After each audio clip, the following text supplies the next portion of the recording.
Oh my God, guys, they did it again. They got away with it again. In breaking news, the Supreme Court has released a statement that after 8 months of investigation, they are shockingly unable to identify who leaked the draft Dobbs decision, right? I have a feeling if it was a Republican and it was benefiting the pro-life movement, they'd have found the person in about 3 seconds, okay? If you're really serious about identifying the leaker, you don't turn the investigation over to the Supreme Court marshal who has no actual experience or expertise in conducting sensitive investigations.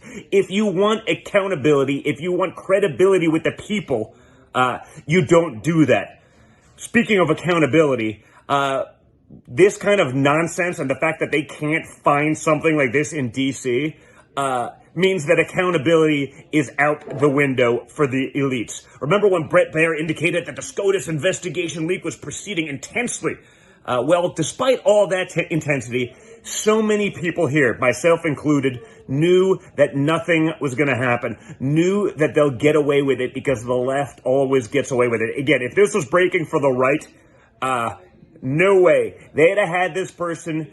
They'd have put him in jail. They'd have given him whatever punishment, the harshest punishment imaginable, like we've seen. If we think this is a coincidence and you pretend that this is real and they're not lying to you, you haven't been watching anything for the last few years. I don't believe this even a little bit. It's remarkable how they can't get to the bottom of anything when it's motivated by a certain political ideology.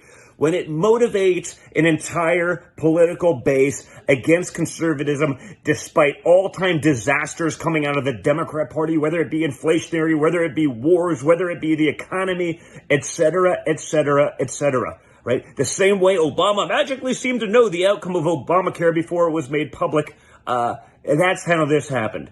They're covering it up. This is sick.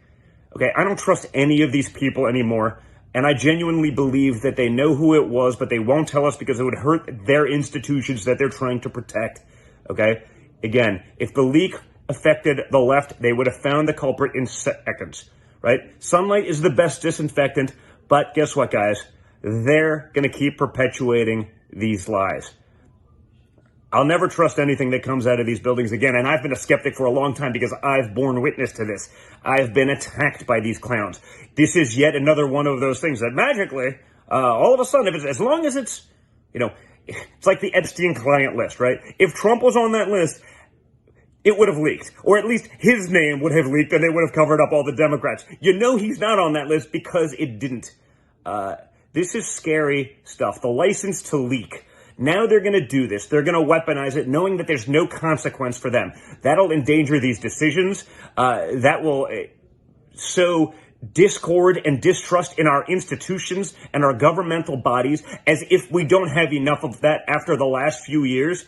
And again, it's not likely to change because they've been able to weaponize it for themselves to protect the Democrat elite and their cronies. What's clear? Any kind of deterrent for this future unethical behavior is now clearly out the window, and they're going to keep doing it. It's absolutely sick. And guess what, guys? If the FBI would have been put in charge, they too wouldn't have found anything because we've seen what's come out of the FBI in the last few years. And let's not pretend that they've done anything for conservatives, right? There's a double standard and there's unequal justice under the law based on your political ideology. And we're driving that point home once again, as always. It's sick and it's sad and it's got to stop.